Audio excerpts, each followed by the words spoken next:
C'est une équipe dynamique, très ouverte, qui est très polyvalente, dont la dominante c'est la qualité des soins. On manipule beaucoup les sédations, les catécholamines.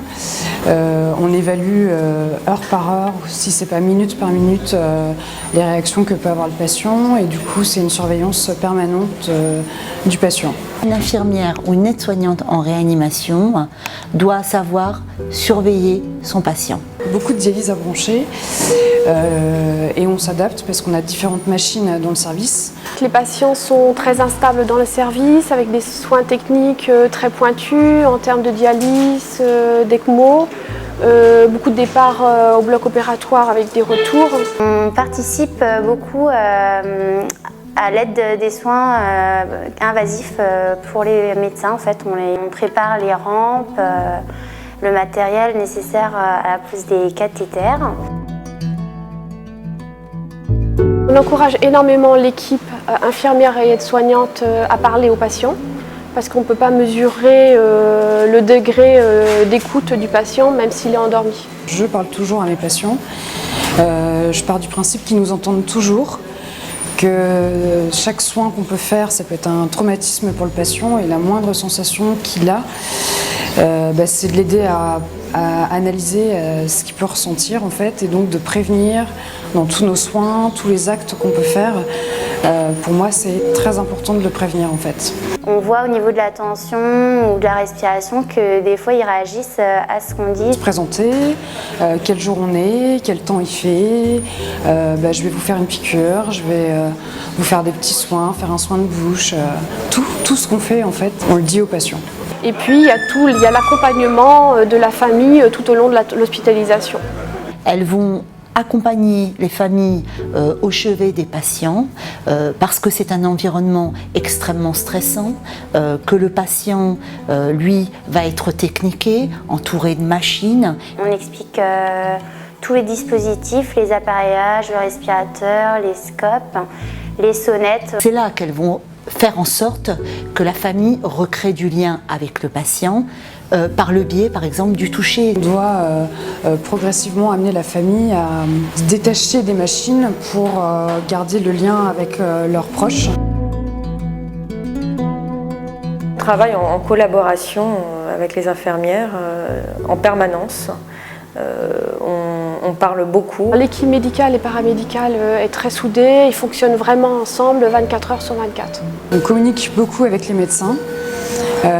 Pareil, c'est eux qui nous donnent le feu vert pour plein de choses. On parle aussi beaucoup des patients, de l'évolution. On attend beaucoup de résultats qui nous permettent de lancer certains médicaments. Une entente qui fait que dès qu'on a un souci, en fait, on peut tout de suite aller les voir, ils répondent tout de suite. Le fait que les médecins soient toujours là pour répondre à nos questions quand on n'a pas compris telle ou telle pathologie, ça aide énormément. On travaille vraiment en équipe. Donc ça, on n'est pas tout seul et c'est bien d'être soutenu. Travailler en service de réanimation, ça peut être à certains moments très difficile. On peut être confronté à des situations très douloureuses et le fait de pouvoir en parler avec quelqu'un d'extérieur au service, ça peut beaucoup aider. Je coordonne des groupes de parole qui sont animés par une psychologue extérieure au service et qui s'adressent aux équipes paramédicales et médicales dans le service.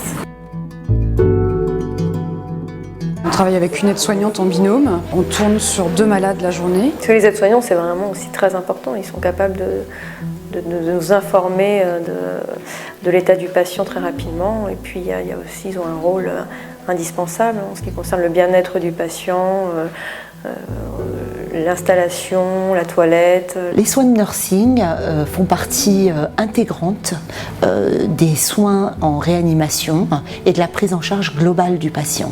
Cela permet aux soignants et notamment aux paramédicaux de conserver une relation, une communication avec le patient.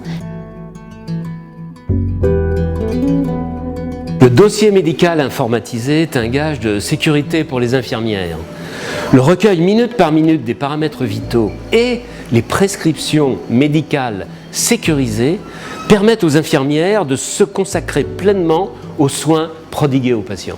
Tout de suite, quand on allume notre ordinateur, si on voit que le médecin nous a rajouté une prescription, ça va s'afficher en rouge en premier. Un gain de temps pour les infirmiers et pour les aides-soignants, puisque des données vont s'enregistrer automatiquement. Il y a un onglet aussi pour tous les dispositifs du patient, donc c'est vrai que quand on prend nos transmissions le matin, des fois on ne connaît pas le patient, on a juste à cliquer le dossier médical, on a toutes les données.